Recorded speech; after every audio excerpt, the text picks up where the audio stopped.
अभी हमने y equal to secant x को डिस्कस किया। नेक्स्ट ट्रिग्नोमेट्रिक फंक्शन हमारे पास है y equal to cosecant x है। हमने क्या करना है, y equal to cosecant x का ग्राफ ड्रॉ करना है फ्रॉम -360 डिग्री टू 360 डिग्री। उसके लिए हम वही प्रोसीजर अडॉप्ट करेंगे। हमने उसका ग्राफ ड्रॉ करना है तो उसको लिख लेते हैं y is equal to cosecant x. तो ये किसके इन्वर्स होता है, 1/sin x का। तो साइन 0 कहाँ पर आता है, यानी x की कौन सी वैल्यू इसके लिए साइन जो है वो 0 होता है, यानी 0 ± पाई ± 2 पाई यानी n पाई।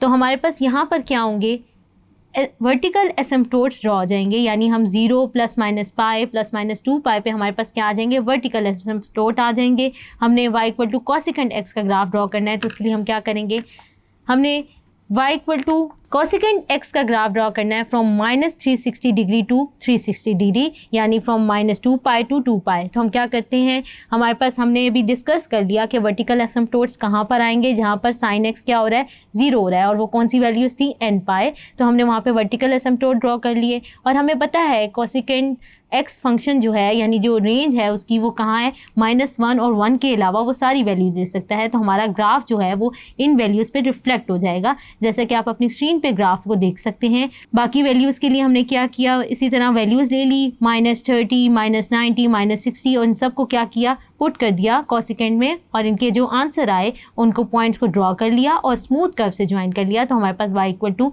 कॉसिकेंड एक्स का ग्राफ आ गया फ्रॉम -2 पाई टू 2 पाई, जैसा कि आप अपनी स्क्रीन पे देख सकते हैं। एक कंपैरिजन हम कर लेते हैं कि हमारे पास क्या है, y equal to cosecant x का ग्राफ अगर हम y equal to sine x से बनाना चाहें, तो हमारे पास साइन एक्स का ग्राफ आप देख सकते हैं कि स्क्रीन पे बना हुआ है। तो हम उसे क्या करते हैं, उससे कॉसिकेंड एक्स का ग्राफ बना लेते हैं, यानी 1/sin x। तो हम क्या करते हैं कि हमारे पास जहाँ पर कर्व को हम क्या करेंगे, रिफ्लेक्ट कर देंगे और वर्टिकल एसिम्पटोट ड्रॉ करेंगे, जैसे कि आप अपनी फिगर में देख सकते हैं। कुछ पॉइंट अगर हम नोट करें तो हमारे पास क्या है, सबसे पहला पॉइंट है, from the graph of trigonometric function we can check their domain and ranges. हम अपने ग्राफ से इजीली फाइंड कर सकते हैं डोमेन और range of a trigonometric function, जैसा कि अभी हमने बहुत डिटेल में डिस्कस किया। नोट 2 हमारे पास क्या है, by making use of the period property, each one of these graphs can be extended on the left as well as the right side of the x-axis depending upon the period of the functions। यानी अगर जैसे sign की बात करें, हम sign x का graph की बात करें तो हमारे पास साइन का पीरियड क्या है, 2 पाई।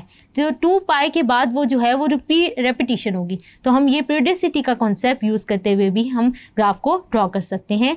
थर्ड पॉइंट हमारे पास क्या है, द डैश लाइंस जो हैं, जो अभी हमने ग्राफ्स देखे हैं उनमें जो हमने डैश लाइंस थी वो क्या थे, वर्टिकल एसिम्पटोट्स थे।